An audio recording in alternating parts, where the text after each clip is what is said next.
it's Andy here, and how long has it been since I just sat down and did a normal game review? We've been in Skitville too long, you know, doing too many skits. Well, we're back to the normal reviews. So, I figured, let's go retro today. I got a can of Tab here, so if people don't know what that is, Google it, you'll learn. And once you do Google it, or if you already know what this stuff is, it's probably hazardous to my health to drink it, so here goes.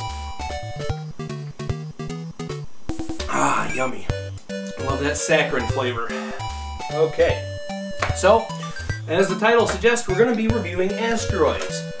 Why Asteroids? Well, they're making it into a movie. Universal is. The producer of the movie is a guy who produced the new G.I. Joe movie coming up, both the Transformers movies. So, I don't know, maybe he's on a movie like field day with all this stuff he never thought could be made into a movie. He's going to make it into a movie. So since I don't have an arcade cabinet here, because Asteroids came out in 1979, and I don't have an arcade cabinet of it, so we're going to look at the two versions that most people have probably played if they haven't played the arcade. The first one is the Atari 2600 version of Asteroids. It's still fun, it still looks okay, except the asteroids are all colored. It looks like somebody's high that programmed it, but that's fine. And then we're going to look at the Atari 7800 version. Now, since I don't actually own a 7800, we're going to be looking at it through the original Atari flashback. Now, as you know, the very first episode of this show, I reviewed the Atari Flashback 2, which looked like a 2600. This is the Atari Flashback 1. It is modeled after a 7800. And appropriately, just for, I don't know, giggles, we're going to look at this one in depth on the 99th episode of AndyVGR. Right now, this is 94. So, not too much far off in the future, before that big number 100. And yes, it's still going to be what about the contest was. I haven't forgotten it, it's just taken a while. But anyways, yeah, so we're going to look at the Asteroids game on this, because it is the 7800 version, which got a graphical update. And I don't really know if that's necessary, because now it's also on Xbox Live Arcade, and I don't even know if that was necessary to make it look better for that either.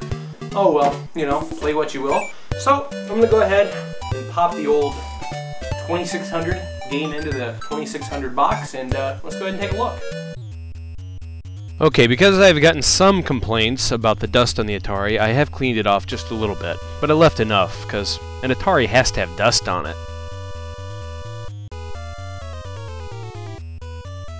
Okay, so keep in mind that this is Asteroids for the 2600. It ain't exactly a complex game. You fly around in a triangle and shoot at little colored boxes on the screen that break apart. That represents the asteroids. Now, the arcade version had vector graphics and was a little more advanced than this. But, you know, this will do for a home console. You have the hyperspace functions just like in the normal game. By pulling back on the stick, you'll go into hyperspace and re-emerge somewhere, but it's usually dangerous, so I don't even mess with it. And yeah, that's pretty much it. I just want to keep in mind, though, here, that look at the number of asteroids on the screen at once. That's very important, because when we compare the newer version of Asteroids for the 7800, a more powerful system, yeah, it's pretty surprising how they messed that up. One thing that is missing from the 2600 version of Asteroids is the spaceship that you would have to fight. It is completely gone from this version. Now, the soundtrack playing in the background for Asteroids on the 2600 sounds a lot like the Jaws swimming theme from Jaws the movie. Yeah, that is kind of odd. It's like a crappy 8-bit version of Jaws.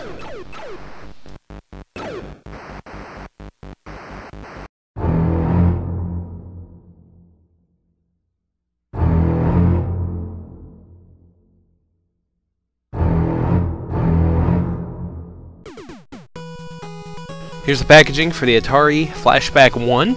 This thing is still way inferior to the Atari Flashback 2. But, you know, it's still pretty neat for what it does. Alright, this is Asteroids for the Atari 7800. Or as I like to call it, Asteroids 84 because of the trademark on the bottom. Well, look at this. There's only 3 asteroids to start out with. That's it. I mean, yeah, the graphics are a bit better, but only 3 asteroids? What's up with that? Now, the spaceship that you have to fight is back, so I guess you could count that as an improvement. But there's one major flaw with this. It plays like crap. I mean, I have a super hard time even maneuvering the ship. It often just flies willy-nilly in any direction and slams me into the nearest asteroid. There is some other weird oddity that I found.